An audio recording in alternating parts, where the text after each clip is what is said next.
God of creation, there at the start, before the beginning of time.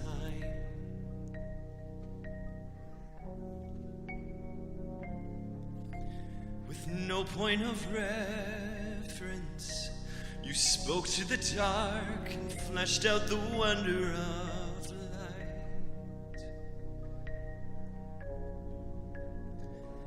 And as you speak, 100 billion galaxies are born. In the vapor of your breath, the planets form. If the stars were made to worship, so will I. I can see your heart in everything you've made. Every burning star a signal fire of grace. If creation sings your praises, so will I.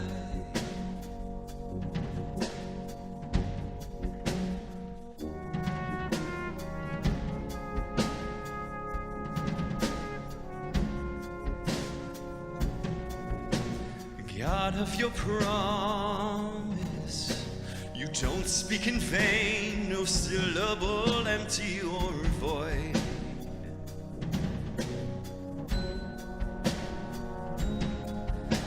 For once you have spoken, all nature and science follow the sound of your voice. And as you speak, 100 billion creatures catch your breath, evolving in pursuit of what you said. If it all reveals your nature, so will I can see your heart in everything you say. Every painted sky a canvas of your grace. I was 16 years old when I purchased my first car, and I was so excited. In my 16-year-old brain, that car meant freedom. A nice Honda Prelude, had a sunroof, looked a little sporty. I could go anywhere I wanted and anytime I wanted. I didn't have to borrow my parents' car, which was only available when they weren't using it. If I wanted to go to a football game on Friday night with my friends, I didn't have to ask for a ride there and a ride home. I could make my car smell any way I wanted. I could get a cotton candy air freshener for my car. And my dad, he wouldn't get upset about it. I could buy hot pink seat covers and there was no one to complain. I could leave my Diet Coke in the cup holder and no one would care. It was my car after all. And then my mom, seeing my excitement, she said, "Honey, take a good look at that car and remember how you feel at this very moment. Because pretty soon you'll find that all that freedom you think that you have with that car, it's just a bill." When I look at a car, she's continued, I see a bill for an oil change, a bill for new tires. When I look at a car, I see a bill for insurance. And don't forget about all the dollar bills that are going to go into that gas tank. You think that your car means freedom, but that car is really just a whole lot more work. Sooner than I wanted, certainly, I learned exactly what my mom was saying. And I must confess that I repeated that same advice to my kids when they got their first cars. Guys, you think it means freedom, but in actuality, it's going to cost you more than you know. While God certainly knew what he was doing when he created men and women, I wonder if he was tempted to say to his new creations, you might think this is great, but carefully consider this new relationship you have. It'll cost you more than you know. Genesis chapter 2 tells us that the one thing in creation that God determined was not good was that Adam was alone.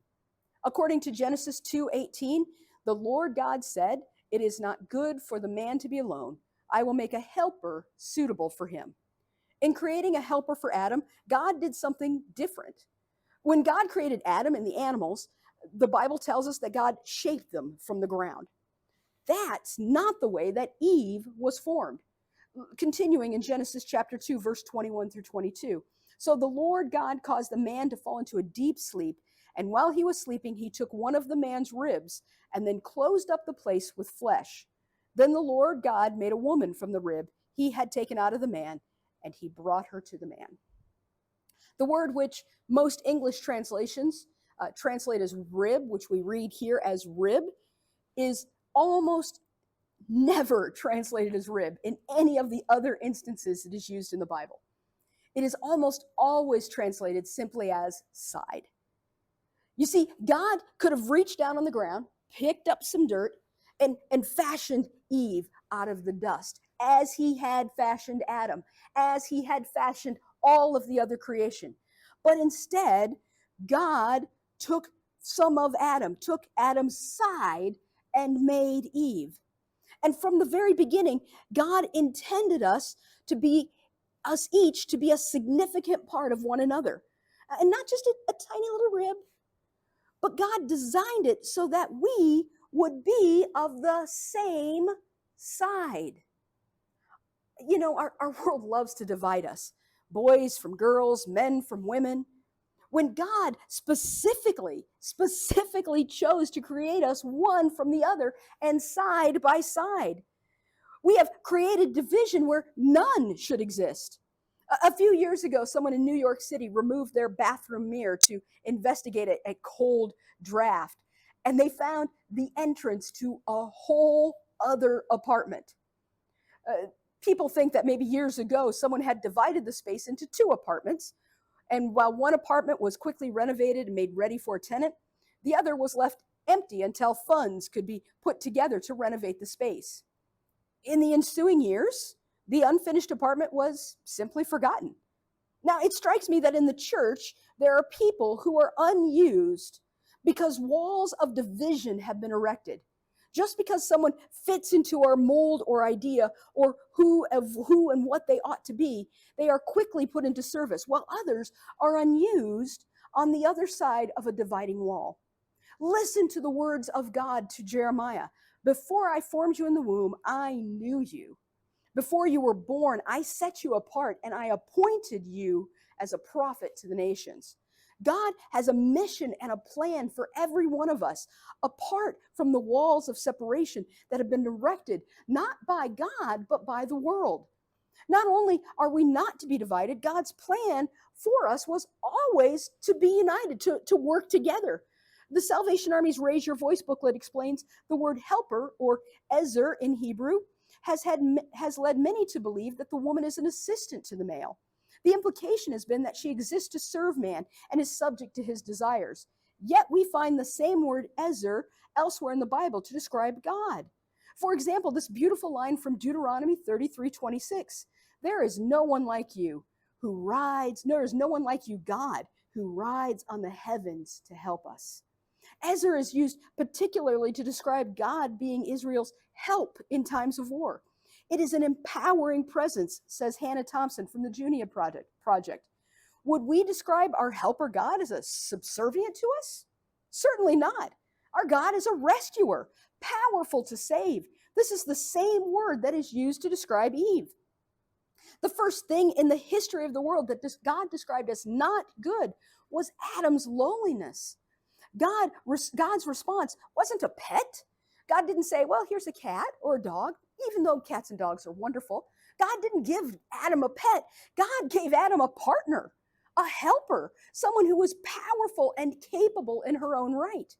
Before the invention of heavy machinery, a tradition in many farming communities, where I'm from in particular in North America, was the barn raising.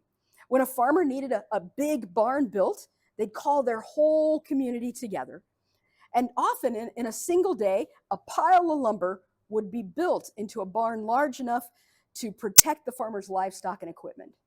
This was a task that no farmer could ever have accomplished alone. because building a barn required specialized tools and knowledge that not every person possessed. Moreover, barns required tall, heavy walls to be put in place, and no one person could possibly lift them alone. And so bringing people together to raise a barn was not merely practical. Barn raising built the community as well. Neighbors learned that they could rely on one another and appreciated the skills that their neighbors or that their friends had. Like the barn builders of ages ago, God is calling us to build something together. We are called to build God's kingdom. No one person or one segment of people can do it all alone. The job is simply too big and requires many diverse skills. Unfortunately, the church has allowed the voices of the world to separate us.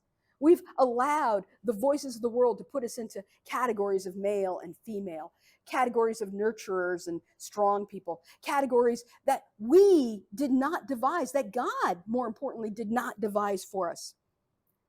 No one person, no one segment of people can do the job of God's kingdom building alone. We are all called to build God's kingdom. The job is simply too big and requires many diverse skills. Unfortunately, we've allowed the voices of the world to separate us. We've listened to and heeded the lie that kingdom building is just for certain people. We falsely believe that God's plan, God's mission, doesn't include every single person. However, the story of creation emphasizes that we need each other.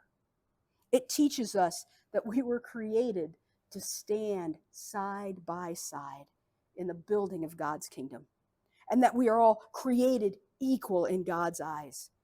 God is calling us together to build his kingdom. Will you respond to God's call today?